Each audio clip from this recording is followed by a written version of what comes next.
Hey, we're cooking with gas here on the Jewcast. Okay, careful using a phrase like that. This trial is a travesty. It's a travesty of a mockery, of a sham, of a mockery, of a travesty, of two mockeries of a sham. Tradition! Oh, shut up, Carl! Shut your goddamn Jew mouth! You people are why there's war in the Middle East! Gekakken auf ein Jahr. Nebbech. Ver Pupupu. Vermischt. Verkackt. Vertutzt. Verstunken. Farted. Exactly. You're what Grammy Hall would call a real Jew.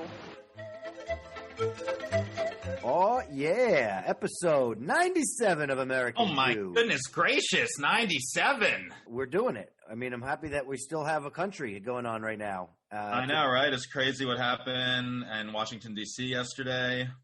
This has been a weird week for trying to find good news to talk about. Well, we did get some good news because we have the first Georgia senator that's a Jew since like the 1800s. Right. That's pretty awesome. That is amazing. That in spite Jon of Ossoff.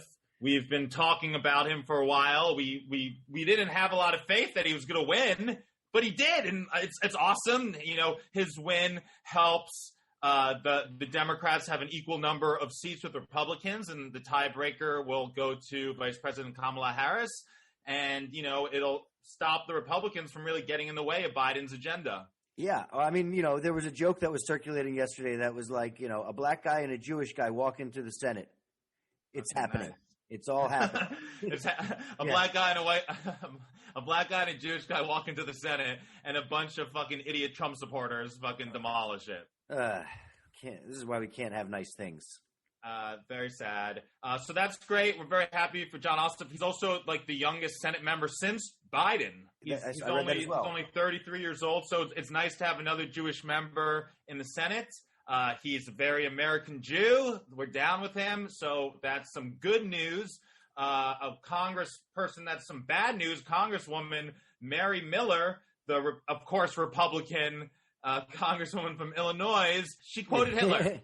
She quoted Adolf Hitler and said he was right about something about the value of influencing our nation's youth. Right. She tweeted out. I guess Hitler's quote was, "Whoever has the youth has the future. Our children are being propagandized." Yeah, people are calling for her head already. I mean, this is not a day to be agreeing with Hitler. No, and like, okay, she wants to say the children of the future. She could say that like any way. There's a lot of people that, you know, have quotes about the youth being the future. Like, she didn't have to quote Hitler. It's like, right? We know where your head's at, lady.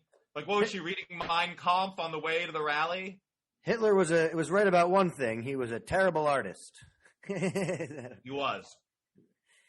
So it's ridiculous that she did that, you know, and it's ridiculous that there's so much anti-Semitism coming from people that are Christian. The guy who their whole religion is based upon was Jewish.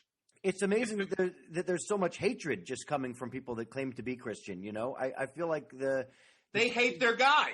Yeah, the teachings of their guy have gone mostly unsung. I mean, if Jesus was on the cross now, a bunch of idiots would go there and paint swastikas on it. I mean, you know, you and I talk about how there needs to be more unity, not just across the political aisle, but across all these different divides of what people believe and the communities people belong to. I think that we need to be more understanding and more inviting and more an ear towards listening to what people's concerns are and listening to what people say about what their values are. You know, actually having a discussion rather than just lumping people together as in a group and saying those are the bad guys. Absolutely, and there's never any reason to quote Hitler. Right. So don't be quoting him. Mary Miller, I mean, I hope she leaves. Maybe that seat will get filled by a Democrat, and that'd be great. I mean, we're very biased. We're very liberal here. I mean, there have been some fun pieces of news today. I still haven't been able to find an article to corroborate it, but I still think it's funny enough to share that one of the people that apparently died yesterday in storming the Capitol did so by he was trying to take a painting off the wall and inadvertently tased himself in the balls, and he suffered a heart attack as a result. But that's just something you read online, and you haven't found anything to back it up, right? No, I have no evidence to corroborate that. That could basically just be like an Onion article. I don't listen. But that is not a way to have a bris, by the way, to tase your own balls. I'm just saying we need these types of stories. Even if there's, I'm admitting that I don't know if it's true or not. But man, is that funny? I need to have something to laugh about. Okay. talking about tasing in Belgium, Jew-hating Belgium, there's some regions there that now they just got the EU to help ban Jewish ritual slaughter for kosher Muslims too. The Jews, we call it shechting. I guess before they have that you have to stun the animal before you could kill it. According to the Jewish laws, you can't do that. If you stun the animal before you kill it, it's treif. Apparently, there's already the way in most European nations, the way they had it was that you had to stun the animal before you killed it, except for religious purposes. Of course, there are countries that don't do that, like Sweden, Norway, Iceland, Denmark, Slovakia, and now Belgium. And people are upset. I mean, apparently the way that it's supposed to be killed, the animals are supposed to be killed according to the Jewish law for it to be kosher. That's what kosher means a lot, that the animals are killed in a certain way. I once had a girlfriend who just thought kosher meant like it's cool, or not kosher meant like it isn't cool. She had no clue. Goddamn shiksas. But anyways, so she only understood it as like a colloquial term. Yeah. Wow. So anyways, I mean, a lot of European Jews are upset. They think this is like setting the stage for more anti-Semitic things. According to Jewish tradition, the way they kill the animals is slicing the esophagus and the trachea in like one swoop. And it's supposed to be the least distressful way to the animal and cause the least pain to the animal. But people say no, stunning the animal first. I don't know. It's up for debate, but a lot of Jews in Europe are upset about this and worried about it. I was a little confused about this myself because I wasn't sure what the actual ritual is either. I didn't know that the stunning that they're doing makes it not kosher. I was reading that and I was like, so you were stunned to hear. Yeah, I guess maybe it's just a semantic argument, but is it less humane for us to sneak up behind the animal and slice its throat so it doesn't know, like surprise it? Or do you? I don't know. Of course, apparently, like the exact method and laws aren't in the Torah. Like it's in the Torah about like that you have to kill the animal a certain way, that you can't eat it if it's dead, that you can't stun it. But apparently, God told Moses himself when he was up on Mount Sinai, like the details. So, I don't know. It's been passed down through generations of Jewish tradition.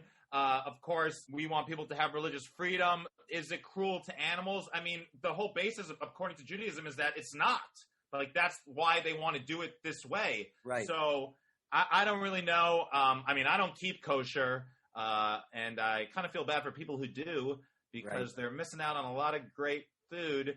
But, I can see how European Jews, especially people in Belgium, who there's anti-Semitic things going on there all the time, could be a little, distraught about it and worried. Well, I mean, people can make that same argument about, free-range chickens and, other animals that you end up eating that, are free-range before they get killed. It's like, I forget whose joke it is, but somebody has a joke about how they only eat free-range meat because they want to make sure that before it died, it really wanted to live. I mean, but that's kind of the same backwards argument in a lot of ways. What's the difference? I mean, the difference between having an animal that was free-range versus an animal that was cooped up. The animal had a better quality of life. Some of these chickens they have in these coops, they grow them with steroids. They're on top of each other. Their life is miserable. It's just all like horrible. They're just there. They're just like an object. They're just like meat.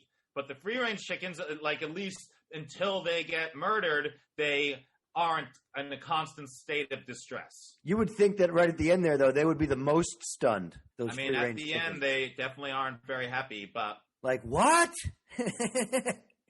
Other sad news that I think is this restaurant in New York, Sammy's Romanian Steakhouse, which was a very Jewish themed restaurant. They would play Jewish music. I never went. I wanted to go. I'm so upset. I'm never going to get to go. Have you ever been, Jordan? Oh, I've been a number of times. Sammy's Romanian was like going to somebody else's bar mitzvah every time you went there. It was crazy. They had a guy that played the piano and he had an accordion and he did all the Jewish. He knew he knew all the songs to West Side Story and he knew all the Jewish songs. I mean, that place was a madhouse. You would end up dancing with strangers, doing the hora. I always heard great things, and it was so much fun. I'm so upset that it closed. It was almost like a New York landmark too. It was like an institution for sure. They had you could order a bottle of vodka that would come wrapped in. It was frozen inside a giant block of ice. Oh, nice. So you could take chilled shots of vodka. They made their own chopped liver that was so rich. They would pour the schmaltz, the chicken fat, into it. Right. Okay, right apparently they were known for their schmaltz. Yeah, they had bottles of schmaltz on all the tables. The food there was so rich. They had a thing, you know how when you leave a restaurant, they always have that table that has like the matches and business cards, whatever? Right. At Sammy's, they also had a giant box of Alka-Seltzer. Okay, nice. They knew you were going to get heartburn. Clientele was, and the Jews have the weak stomachs. I went there for my cousin's birthday and for Mandelbaum's birthday one year. And we had so much chopped liver. Mandelbaum was like, I can't even look at chopped liver for another 6 months. He couldn't eat chopped liver for a long time after being there. Okay. I read that they might reopen in another location. I'm sad to see a place like that close, especially a place that you go to and they are creating kind of like a Jewish environment, or like you were participating in like some Jewishness.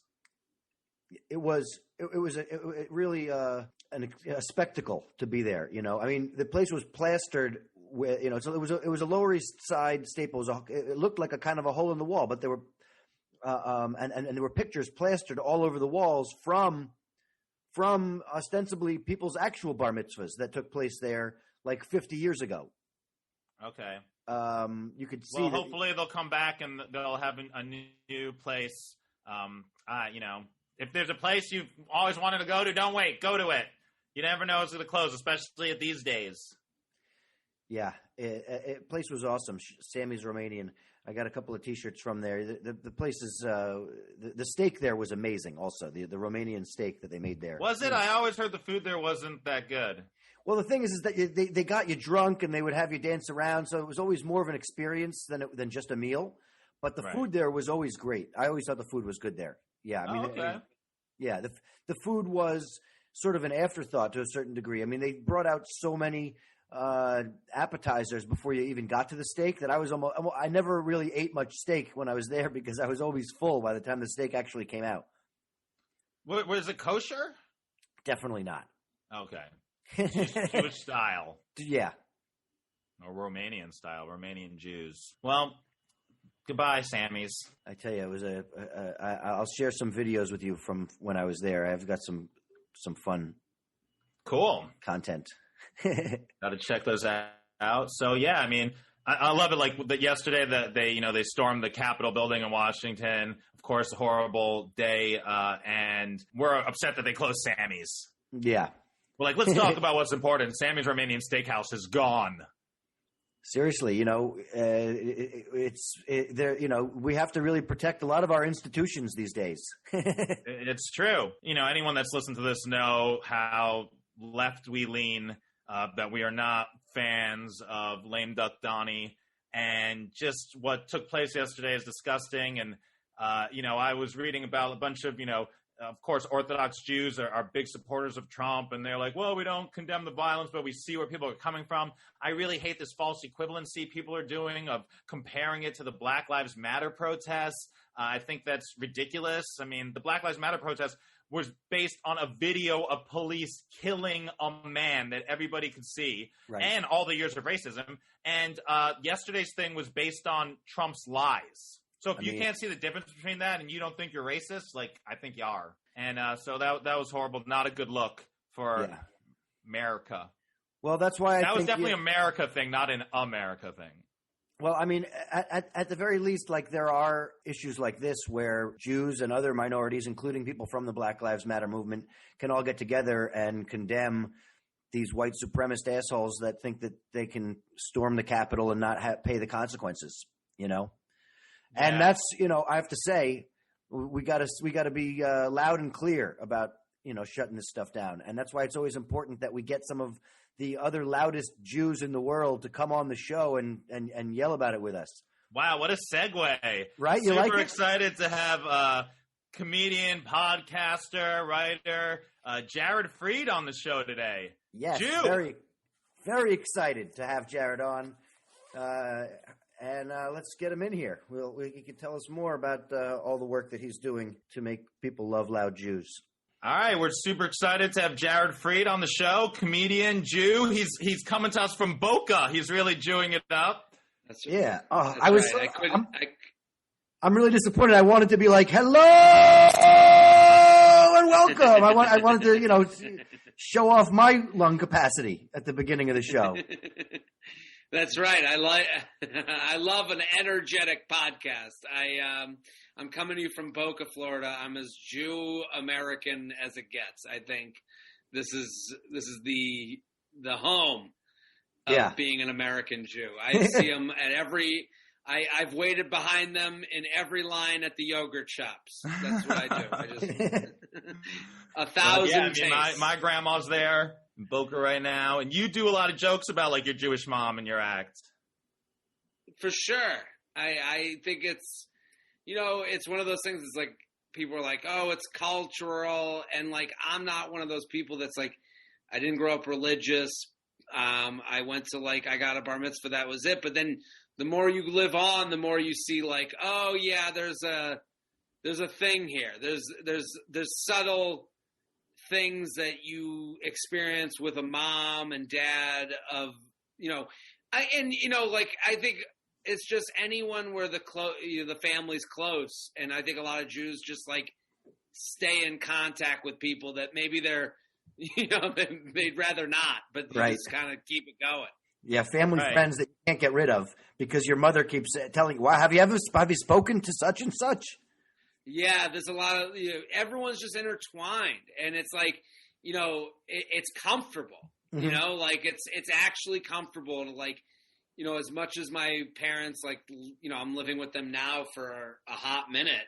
As much as I'm like, yeah, I don't want to be here. I just we sit down for dinner and it's really nice. It feels good. Yeah. Did you grew up in Florida? I grew up outside of Boston. Okay. My parents moved here 4 years ago, or started splitting their time, and then a couple years ago they were like, "We're done. Let's get out of Boston." And they just now they're golfing and doing the whole thing. Hey, they're enjoying that retirement life. I got I had a good friend of mine growing up who grew up in Newton, Mass, which is where all the Jews are. Newton is a very Jewish area. That's where my dad grew up. And then I'm from Needham, which is the town next to Newton, which when I grew up there, it had 2 Jewish areas. And it was my neighborhood and another neighborhood. And then now I think it's known as a Jewish area as well. So I think it's kind of been, everyone's spread out a little bit, where Newton was the place. Newton, if you were Jewish, you went to Newton South, or there was another group from Swampscott, which is North Shore. So there was again, Jews stick together, of a certain age. I don't know if it's the same now, but they kind of again, tribal, it's tribal. Yeah. One neighborhood, one block, and it's I guess it leads back to comfort levels. Right, for sure. But I always feel like, people always joke about how racist Boston is. It's not known for, its Jewish population either. Well, Boston gets this racist label now because, nowadays it's just easy to that's the joke to make. And I get it. I think Boston is also just more separated. Mm-hmm. There's Southie, and that's Irish. There's Newton, that's Jewish. There's, everyone's just separated in their things, and it's you stay there. That's kind of how Boston is built. And if you looked at it, it's kind of if you looked at it from the outside, you'd be like, "Wow, that's really fucked up." Yeah. And also, there's a history of bad stories. But I just think Boston specifically, it's like a messy family thing where you go, that's kind of the Jewish stuff. In my high school, Needham was an Irish Catholic town that has a very big heritage of hockey. Like hockey was huge in Needham. Robbie Fedoruk coached the Bruins. He was like a Needham guy. St. Sebastian's, that's a very big hockey school, private hockey school.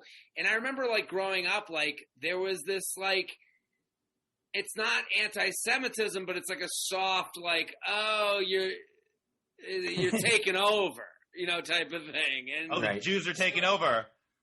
A little bit. The area's getting Jewified. Yeah, so like, you'd get this like soft version of it that I never like. I was always like, yeah, whatever, But like, if you looked at it and you heard someone like call my neighborhood Hanukkah Heights, someone could look at that and go, oh, they call it Hanukkah Heights because that's where the Jews live and they hate Jews. I always saw that as like that's just the truth. It's just a bunch of Jews live in this neighborhood, and that was a ball-busty way to look at it. So, again, they never run out of oil over there. It's 8 crazy nights all the time. So it's not as overt as like Hymietown, but it's in the same dictionary. So it's like I never knew how to like really talk about that because, again, like I have good friends that weren't Jewish. Like I grew up in a town where like my good friends were last name like Sullivan and Callahan and McSorley and like they all had these like Irish Catholic names and like so it wasn't like it was interesting to like go to Newton and hang out and and know people from there, and their like high school experience was a little bit different. Like I don't know if they had that similar thing going on. Right. Okay, but it's just like a casual light anti-Semitism. Is that like growing up? That's all you really experienced. Yeah, there wasn't like I wouldn't call it anti-Semitism. I would feel badly because I would feel like I'm trying to attain certain struggle. Like I don't believe I had struggle. I just think it's like the difference you guys know, like of someone laughing with you and laughing at you. Sometimes you'd be like, yeah, I don't like the way that sounded off there, the way they said that. But then other times you're like, yeah, that's funny. Okay. It wasn't like hateful. No, it was just, you just always felt like again, people that I'm friends with would be like, I went to 1,000 bar mitzvahs. Like they would say that, but that's not the truth. If you lived in Long Island at my age in certain towns, you did go to 1,000 bar mitzvahs. Like it wasn't because you went to 5. It's like, oh yeah, we had tons of Jews. Like that. You know what I mean? Like it wasn't that way. As a comedian and a podcaster and as an adult, have you experienced anti-Semitism? No, I see it. I don't think that doesn't exist, but I don't think I've seen stuff that I'm like, that I should be taken to the streets for. Like, I don't know. Have you? Like nothing crazy. Nothing, yeah, like kind of stuff you were saying, like backhanded remarks that, were made in probably jest, but could come off a little more angry.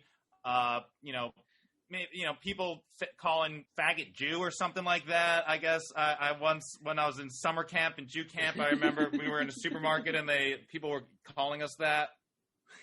What were you buying? It wasn't like crazy anti-Semitism. What was in your basket that they were calling you gay and Jewish? I don't even remember. It was all kosher pickles. Yeah, I don't know. It's no, I've never. Again, it's like passive aggressive. You go, was that? Do you not? We're taping this the day after the coup that went on yesterday. As crazy as that sounded, and like you see the guy in the Camp Auschwitz sweatshirt. Yeah. And like to me, that person's like ridiculous. Like I can't see anyone looking at that person and thinking of them as an aspirational figure. So that's why I think that they're all cartoons. Like laughing at them. I think they're normalizing like anti-Semitism, making that stuff okay. And other people that see it, younger generations, they think that, they could just like, be flippant about it and that not take the Holocaust seriously. And I think it like sends a dangerous message. I mean, obviously it doesn't send a good message. I just think, like, when I see that guy who looks like he should be, like, under a bridge, you know, like I don't know. Like, I don't know who looks at that guy and is like, I want to be him when I grow up. Like, I think more people are like, I mean, I understand what you're saying. Like, I don't see that person as like, I hope they're not someone inspiring someone, but you don't know. I guess there's more of it today than there was maybe 4 years ago, which is scary. But I don't know. It's a hard thing with Jewish people, because I know someone who, like, has dedicated their Instagram account to, like, all the anti-Semitism in the world. And, like, I had to unfollow because I was just like, if you look for this, you're going to find it. Like, I don't think it's worth looking for. Like, you're not going to battle crazy people. Like, and to me, they're anyone who lives with hate like that is crazy. Yeah. Okay. They're just, you dismiss them, and that's good, you know, because you have these very popular podcasts, and sometimes people just, they latch on to, like, that you're a Jew, and they want to use that as, like, their outlet for anger or frustration or disagreement with something that you said, but you haven't seemed to really experience that. That's awesome. No, sometimes you see those comments, but to me, it's more, I more see that as crazy. Like, I can't. Jonathan and I were reflecting on this last week about how we've been doing this podcast for, almost 2 years. And it's like, we've gotten two kinds of responses to that question. It's either not really, just sort of harmless, innocuous comments, to obviously a lot. It's no middle ground. But that's the same thing. Like your friend that had that Instagram account that spends all day just trying to point out anti-Semitism happening elsewhere. Like, you can get behind the sentiment behind it, but again, it's like, how do you spend all day just doing that? It got to be a lot. I think you can be aware while also being someone that's like, I got to push forward. Like, this isn't worth my time. Like, yeah. I look at like, I used to think about it at open mics with comedy. I remember thinking this the same way. I felt the same way. I love doing stand-up. I love doing comedy. And then when I started this, I started comedy to be a comedian, be a working comedian. And you would see people and you'd go to open mics where I'm spending the same $5 as the person next to me to go do 5 minutes at the open mic. And that person might be there to, like, spew craziness, and when I would meet those people, like, we all know those people. We would meet those people and you go, and some people would be like, can you believe what so-and-so said? And to me, I would be like, I don't even get out of here. Like, I don't even like respect them with eye contact. I'd be like, yeah, that person's doing their own thing. Like, they're a crazy person who's doing an open mic for a different reason than I am. And that might sound heartless, but, like, it's not worth my time. My time is better spent on, making the next joke, being a better comedian, being a better podcaster, finding the thing that makes me so successful. And I think that's, like, a part of, like, the American Jewish story. Like, so many of our ancestors, so many of our relatives dealt with so many worse things than I have. And what did they do? They heard it and they put their head down and they made money. They made themselves successful and they moved on to the next thing. It's like, I've always believed I'm going to be so successful that those crazy people don't matter to me anymore. Like, American Jews, when you move to this country, like, all those people, like, came here and worked, like, and figured out, and also dug into family, like, like, okay, I'm here. Like, my grandfather, him and his brothers were, like, inseparable. Like, and they all were, like, and they were, like, big in the Jewish community and always gave back and always were a part of that world in Detroit. And, like, they, like,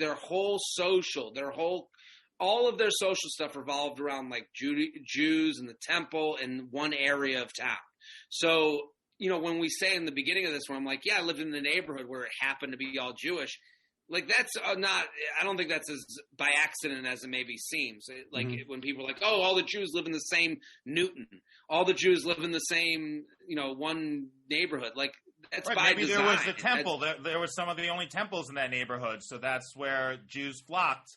Or, that's where some Jews started opening businesses, and then they had families, and that area grew. And you're protected by that. Like, you're protected by that a little bit because it's like, okay, we all kind of get each other a little bit more, Yeah. You have each other's backs. I mean, Jews are known for like sticking together.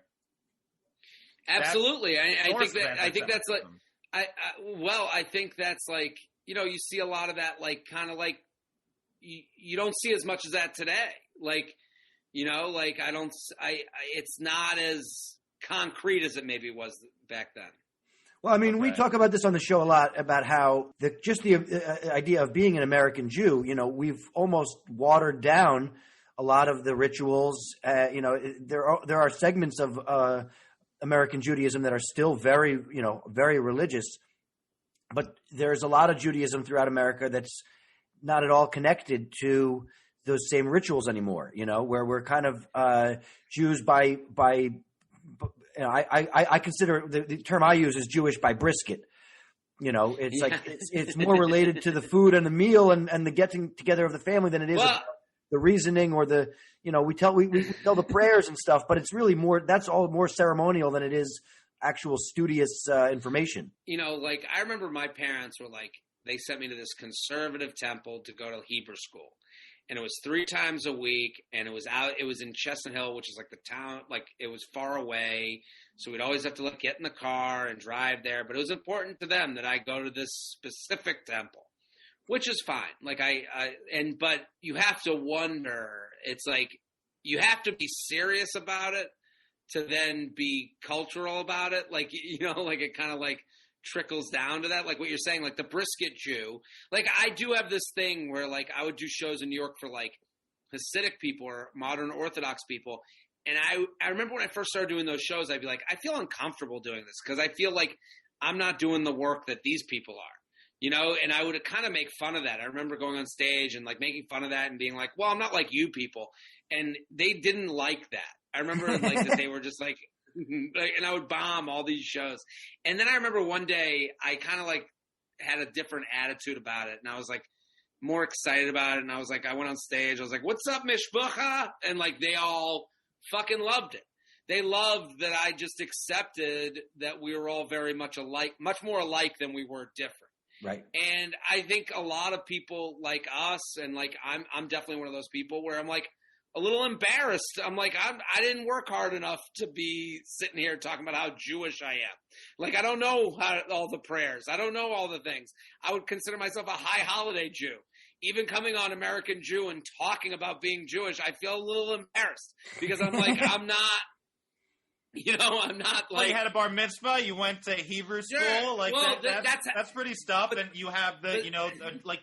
Part of your identity a little bit is that you're Jewish. But that's how a rabbi would talk. That like, because they want numbers. They would go, no, listen, it is what it is to you.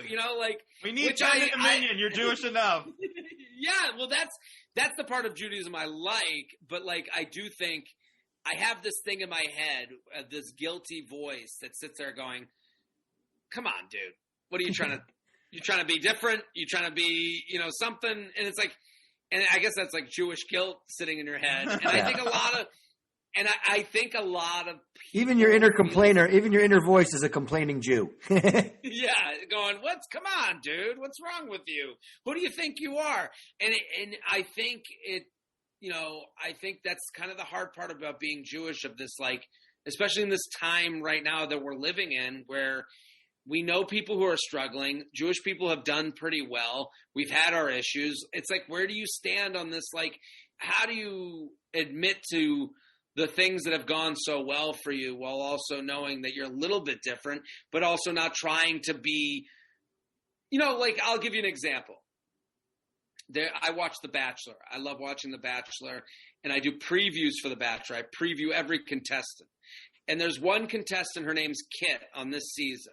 Not a lot of Jews on The Bachelor, I don't think. Not a lot of Jews. No. Andy Dorfman, she was once the Bachelorette. But this girl, Kit, in her bio, I take the bio and I make fun of every bio.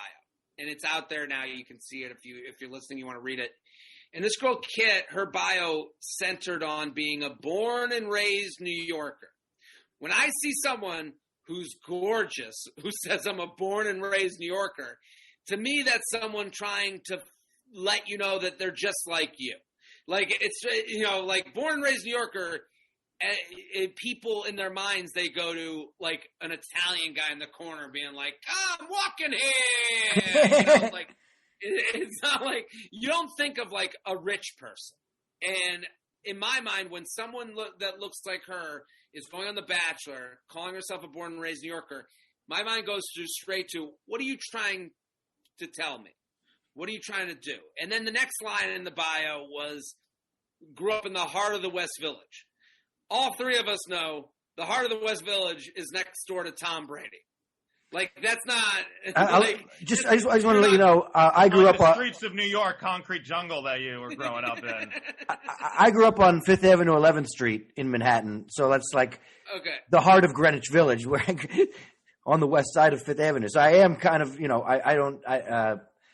Tom Brady doesn't live in my parents' building, but, Yeah, and another actor lives there. What's his name? Right, F. Murray Abraham does live there. F. Murray Abraham. So what are we talking about? So there's this, like, economic thing that I can't get my head off of, that people right now, they try to, like, absolve themselves of the economic realities of life while also trying to, like, let you know how street smart they are.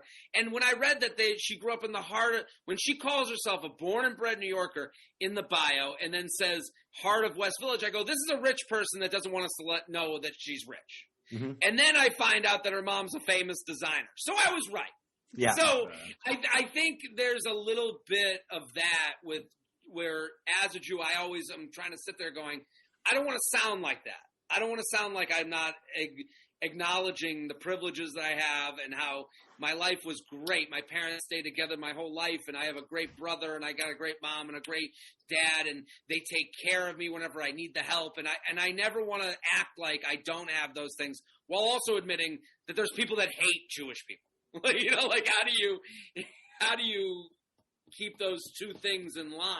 Right. And I think that's very hard for people. Well, I mean, just because you're Jewish doesn't mean like you can't be happy or you can't be prosperous. Absolutely. But I think what's going on right now is like a lot of people will go like, and we've got issues. And it's like, I know, like, I think it's a hard tight wire for a lot of people to walk.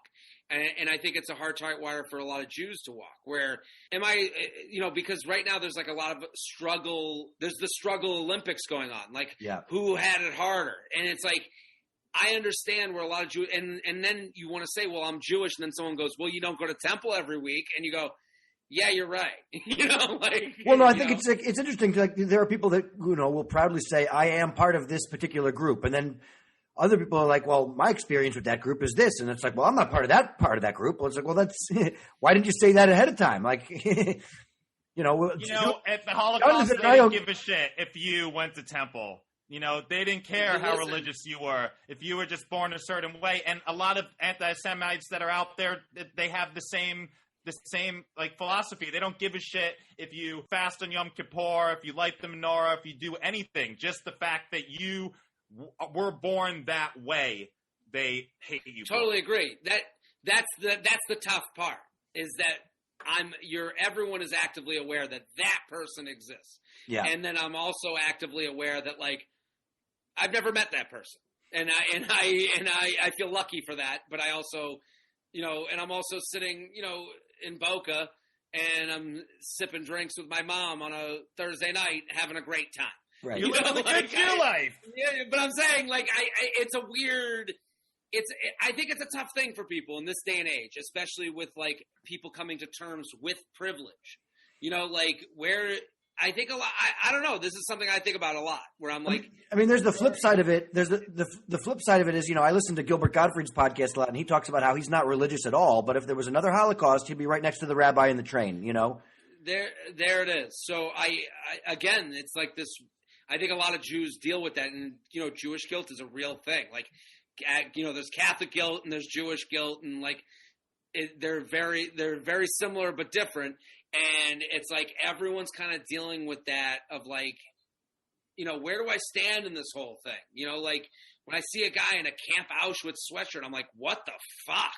Yeah. But I'm also like, I'm never going to fucking see that guy. I hope, like. No, for sure. But I like, you got to think there is somebody, a Holocaust survivor that was watching it that saw that and like what they got to feel. And I think that's horrible, like I'm not observant at all pretty much. I mean, more of the things I do are for tradition, but I think what gives me the most pride about being a Jew is that we've gone through so much persecution, so much hatred, and we've always persevered. And I think that's amazing. And like, I'm proud of that. And I don't want to like, lose that. Like when it was Hanukkah, like I wanted to put the menorah out just because we're a people and we're still around. And no matter what you say and what you do. I have that moment a lot too. I remember I went on Birthright and I remember like, that was the first time in my life that a whole flight of people looked like my cousin. Wow. Like I never had that. Like I've never had that before. You filter fish on a plane? What is this? Yeah, it's crazy. And Stewardess, I ordered the non-kosher meal. Is that? I remember being on that flight and just being like, this is insane. Like I've never seen someone that looked like I would just know them right away. Yeah. What a heartwarming, amazing thing. Like, I think that's amazing. But it's, you get back from Birthright and people are like, oh, so you got a free trip to Israel? And you're like, yeah, it's pretty amazing. Like, I think that's a pretty nice thing that, great. If I could ever be at that place of life to be able to make sure that someone else could do that, like, I would love to be able to like give towards that cause because I think that's like such a powerful thing.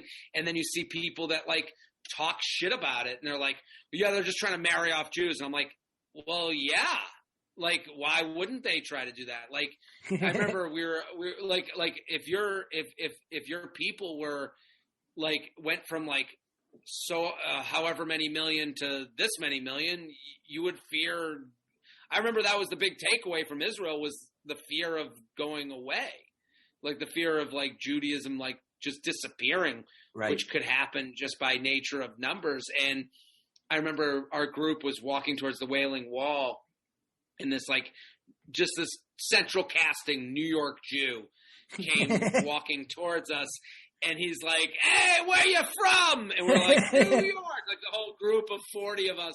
And we're like, New York City. And he goes, what are you doing here? We're like, we're here on Birthright. He goes, and we talked with him for a while, like the whole group. He came up to the group and everyone kind of like talked to him. And then he goes, and he was leaving and he goes, okay, great to meet you. Marry Jewish. And that was his like sign off. Assimilation is a big thing with Judaism. They really don't like it. I mean, like, besides that, it's like, I guess against the Torah, but they want to make sure that there's Jews. It's preservation. I want to make sure that like we just don't disappear. And some people try to find a way to make that like an evil thing. They try to make that like you can find people that will make that a racist thing. And I've always, when I heard it from that guy, it was I think it was more of a fearful thing. Like from real consequence of real, and you go to the Holocaust Museum in Israel and you're like, you walk through that and they talk about just the numbers and you go, oh, okay, this all makes sense, Jared, do you have like a favorite Jewish food? So noodle kugel, I love noodle kugel. I love matzah brai. I was a big matzah and eggs. Matzah brai was like, my grandmother both grandmothers, one grandmother was good at matzah brai, one was good at kugel, with cornflakes on top, no raisins. Oh, cornflakes, huh? Oh, hey. My mom does the graham cracker. I've never had that. I would love to try that. We were cornflakes and baked, like it was a baked macaroni and cheese, but actually it was a kugel.